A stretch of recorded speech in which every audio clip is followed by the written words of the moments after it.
Halo semuanya, dalam video kali ini kami dari kelompok 3 yang beranggotakan Bunga Indah Lestari, Jihan Aulia Siregar, Meli Monika Sibarani, Paskah Monika Putri Gultom, dan Zainka Hairunisa akan membahas mengenai aspek pasar dan pemasaran dalam studi kelayakan bisnis. Nah, yang akan dibahas adalah yang pertama, pentingnya aspek pasar dan pemasaran, yang kedua, tujuan perusahaan dalam pemasaran, yang ketiga, pengertian pasar dan pemasaran, yang keempat, pengertian segmentasi pasar, pasar sasaran dan posisi pasar, dan yang terakhir adalah strategi bauran pemasaran. Mungkin kita sudah sering mendengar kata pemasaran, atau yang bisa dibilang juga marketing di kehidupan sehari-hari. Tapi, tahukah kita bahwa pemasaran itu merupakan satu hal yang penting dalam suatu bisnis? Dan apakah kita tahu bahwa pemasaran juga merupakan ujung tombak dari satu bisnis? Nah, di sini pengertian pemasaran sendiri merupakan sistem keseluruhan dari berbagai kegiatan bisnis atau usaha yang ditujukan untuk merencanakan, menentukan harga barang atau jasa, mempromosikannya, dan mendistribusikannya kepada konsumen. Nah, pemasaran ini penting bagi bisnis, tidak hanya memandang bisnis tersebut besar ataupun kecil. Tapi apabila dalam satu bisnis tidak adanya pemasaran, maka konsumen tidak akan mengetahui tentang sebuah produk yang dihasilkan dari bisnis tersebut.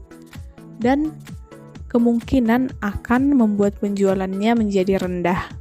Tetapi dengan suatu pemasaran yang baik, maka akan membuat banyak orang tahu tentang produk usaha bisnis kita dan memungkinkan banyak konsumen yang tertarik. Terlebih lagi jika bisnis yang kita miliki memiliki kualitas dan keunikan. Nah, setelah melakukan pemasaran yang baik, konsumen akan mengetahui dan tertarik dengan usaha bisnis kita. Maka kita juga dapat membangun brand yang bisa diketahui oleh konsumen. Dan dengan terbentuknya brand yang kuat atau brand yang bagus, tentunya dapat meningkatkan penjualan dan pendapatan yang diperoleh menjadi tinggi. Bahkan dapat stabil dan berkelanjutan. Nah, dari penjelasan yang tadi, kita dapat menyimpulkan bahwa pentingnya aspek pasar dan pemasaran dalam suatu bisnis, yaitu di mana dalam satu aspek pasar dan pemasaran digunakan untuk mengetahui seberapa besar permintaan yang ada, sehingga bisnisnya dapat berjalan sesuai dengan apa yang diinginkan. Seperti yang telah dijelaskan sebelumnya, pemasaran adalah hal yang sangat penting dalam sebuah perusahaan. Pemasaran diibaratkan sebagai ujung tombak dalam bisnis. Oleh karena itu, pemasaran sangat penting dilakukan dalam sebuah perusahaan. Adapun tujuan dari dilakukannya pemasaran adalah yang paling utama, memberi kepuasan kepada konsumen. Tujuan pemasaran bukan komersial atau mencari laba, tapi tujuan utamanya ialah memberi kepuasan kepada konsumen. Hal ini dikarenakan jika konsumen merasa puas, maka masalah keuntungan akan datang dengan sendirinya sebagai hasil dari memberikan kepuasan kepada konsumen. Selain itu, terdapat tujuan-tujuan lainnya dari perusahaan dalam melakukan pemasaran. Yang pertama, paham pasar, kemudian menciptakan produk sesuai kebutuhan, membangun citra produk, mencapai citra yang dibangun, penjualan, serta kepuasan konsumen. Tujuan perusahaan dalam pemasaran yang pertama adalah untuk memahami kondisi pasar dan konsumen. Hal ini karena keduanya merupakan target potensial yang harus dicapai oleh suatu perusahaan. Paham pasar termasuk memahami kebutuhan yang sedang meningkat, keinginan dan selera dari pasar itu sendiri, serta daya beli seorang konsumen terhadap produk. Keunggulan dan kelemahan suatu produk juga termasuk di dalamnya. Dalam paham pasar ini, memahami kebutuhan yang sedang meningkat, serta keinginan dan selera dari pasar itu sendiri adalah hal yang penting. Contohnya, ibu-ibu yang cenderung pergi ke pasar untuk membeli sembako sebagai bahan pokok dalam kebutuhan rumah tangga. Tujuan perusahaan dalam pemasaran selanjutnya adalah menciptakan produk sesuai kebutuhan. Menciptakan produk sesuai kebutuhan tidak lepas dari pemahaman terhadap pasar dan konsumen.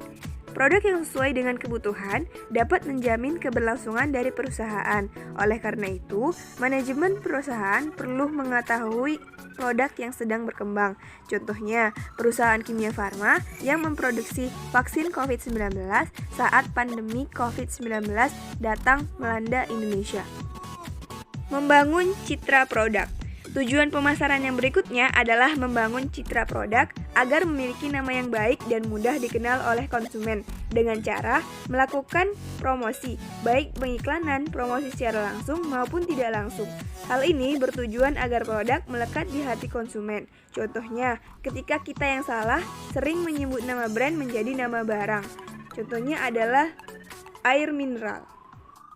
Dalam hal ini, seringkali kita menyebut air mineral dengan kata aqua. Padahal, ada banyak perusahaan yang memproduksi jenis air mineral dengan nama brand yang berbeda-beda. Tapi, kita tetap menyebutnya dengan kata aqua. Contohnya adalah Le Mineral. Padahal, tujuan kita adalah membeli air mineral. Namun, kita tetap menyebutnya dengan kata aqua. Hal ini termasuk ke dalam tujuan perusahaan dalam pemasaran membangun citra produk sehingga produk melekat di hati masyarakat. Selanjutnya, setelah membangun citra produk, tujuan perusahaan dalam pemasaran adalah mencapai citra yang dibangun. Citra dari suatu produk amat penting untuk dibangun dan melekat sebagai kekhasan dari produk tersebut. Misalnya, memilih artis tertentu sebagai brand ambasador dari produk-produk perawatan wajah. Sehingga ketika masyarakat melihat artis tersebut di televisi, mereka langsung berpikir pada produk tertentu. Penjualan dan kepuasan konsumen. Tujuan dari perusahaan melakukan pemasaran yang terakhir adalah penjualan dan kepuasan konsumen.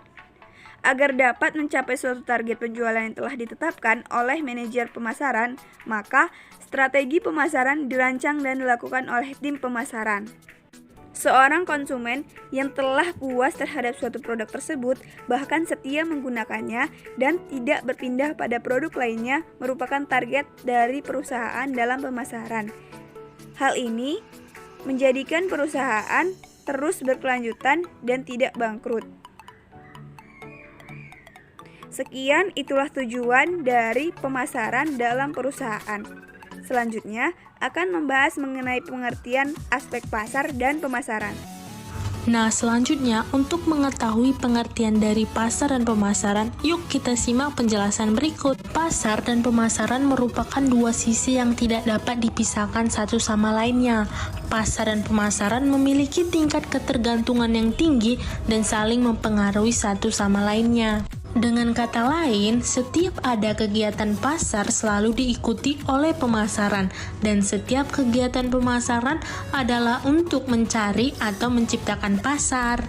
Pengertian ini mengandung arti pasar memiliki tempat atau lokasi tertentu sehingga memungkinkan pembeli dan penjual bertemu untuk melakukan transaksi jual beli produk baik barang maupun jasa. Namun ya teman-teman, dalam praktiknya pengertian pasar dapat lebih luas lagi loh. Artinya, pembeli dan penjual tidak harus bertemu di suatu tempat untuk melakukan transaksi, tetapi cukup melalui sarana elektronik seperti melalui handphone, internet, dan lain-lainnya. Jadi, pasar ini dapat terjadi di sembarang tempat melalui berbagai sarana dan prasarana yang ada. Nah, teman-teman, itu merupakan dari pengertian pasar sendiri. Nah, bagaimana ya dengan pengertian dari pemasaran? Nah, pemasaran sendiri merupakan sistem keseluruhan dari kegiatan-kegiatan usaha yang ditunjukkan untuk merencanakan, menentukan harga, mempromosikan, dan mendistribusikan barang atau jasa. Saat pemasaran sesuai dengan targetnya, perusahaan akan mendapatkan banyak pembeli dan keuntungan yang bisa didapatkan. Hai, kali ini kita akan membahas tentang segmentation, targeting, and positioning dalam aspek pasar dan pemasaran. Pertama, ada segmentasi pasar atau market segmentation. Ini berarti membagi pasar menjadi beberapa kelompok pembeli yang berbeda yang mungkin memerlukan produk atau marketing mix yang berbeda pula. Untuk melakukan segmentasi pasar terdiri dari beberapa variabel yang harus diperhatikan agar segmentasi yang telah dilakukan tepat sasaran. Salah dalam menentukan variabel segmen akan berdampak gagalnya sasaran yang ingin dicapai. Variabel untuk melakukan segmentasi terdiri dari segmentasi pasar konsumen dan segmentasi pasar industrial. Segmentasi berdasarkan geografis terdiri dari bangsa, provinsi, kabupaten, kecamatan, dan iklim. Sedangkan berdasarkan demografisnya terdiri dari umur, jenis kelamin, ukuran keluarga, daur hidup keluarga, pendapatan, dan sebagainya. Segmentasi berdasarkan psikografis terdiri dari kelas sosial, gaya hidup, dan karakteristik kepribadian. Dan yang terakhir, segmentasi berdasarkan perilaku terdiri dari pengetahuan, sikap, kegunaan, dan tanggap terhadap suatu produk. Lalu adanya pasar sasaran atau market targeting. Ini adalah bagaimana cara kita mengevaluasi keaktifan setiap segmen, kemudian memilih salah satu dari segmen pasar atau lebih untuk dilayani. Dalam menetapkan market targeting, itu meliputi evaluasi segmen pasar dan memilih segmen. Dalam evaluasi segmen pasar, itu meliputi ukuran dan pertumbuhan segmen seperti data tentang penjualan terakhir yang dalam rupiah, proyeksi laju pertumbuhan dan margin laba dari setiap segmen. Dan struktural segmen yang menarik dilihat dari segi profitabilitas. Lalu ada sasaran dan sumber daya perusahaan yang dimilikinya. Dalam memilih segmen, yaitu menentukan satu atau lebih segmen yang memiliki nilai tinggi bagi perusahaan, menentukan segmen mana dan berapa banyak yang dapat dilayani. Pertama ada pemasaran serba sama, melayani semua pasar dan tawaran pasar dalam arti tidak ada perbedaan. Lalu ada pemasaran serba aneka, merancang tawaran untuk semua pendapatan, tujuan, ataupun kepribadian. Terakhir ada pemasaran terpadu, khusus untuk sumber daya manusia yang terbatas. Market positioning. Ini adalah menentukan posisi yang kompetitif untuk produk atau suatu pasar, dengan tujuan untuk membangun dan mengkomunikasikan keunggulan bersaing produk yang dihasilkan ke dalam benak konsumen.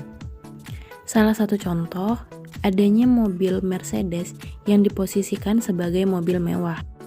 Dan ada HP yang bermerek Apple yang diposisikan sebagai HP dengan harga yang tinggi dan hanya dipunyai oleh orang-orang kalangan elit saja. Maka daripada itu, strategi penentuan posisi pasar itu terdiri dari atas dasar atribut seperti harga murah atau mahal, kesempatan penggunaan, itu seperti sebagai minuman berenergi atau turun panas. Lalu ada menurut kelas pengguna, seperti sampo bagi orang dewasa atau mungkin untuk anak-anak. Juga adanya langsung menghadapi pesaing atau kompetitor, seperti kami nomor 1. Lalu ada juga kelas produk, seperti sabun kecantikan, seperti itu. Jadi selanjutnya kita akan membahas mengenai strategi bauran pemasaran. Apa sih strategi bauran pemasaran itu? Jadi strategi bauran pemasaran ini adalah kumpulan alat pemasaran taktis yang termasuk seperti produk, harga, tempat, serta juga promosi yang dipadukan oleh perusahaan untuk menghasilkan respon yang diinginkan perusahaan di pasar sasaran. Jadi hampir semua perusahaan ini melakukan strategi bauran pemasaran untuk mencapai tujuan pemasarannya, apalagi dalam kondisi persaingan yang saat ini semakin ketat. Selanjutnya, di dalam strategi bauran pemasaran ini ada istilah yang sudah tidak asing lagi, yaitu 4P: product, price, place, dan promotion. Yang dimana di sini perlu mempertimbangkan apakah produk yang mau dijual itu dibutuhkan atau enggak di masyarakat. Terus harga itu menjadi salah satu faktor terbesar pembelian produk. Lalu mempertimbangkan tempat untuk menjual produk, dan juga serta bagaimana mempromosikan dan memasarkan produk sampai ke tangan konsumen. Jadi, ketika 4P tadi dikomunikasikan dengan baik, maka akan menghasilkan koordinasi strategi promosi yang tepat untuk produk. Maka akan menghasilkan hasil yang baik pula. Intinya, strategi bauran pemasaran ini sangatlah penting untuk perusahaan. Karena strategi ini tuh diperlukan guna untuk meningkatkan dan menjaga nilai jual suatu produk supaya tetap tinggi.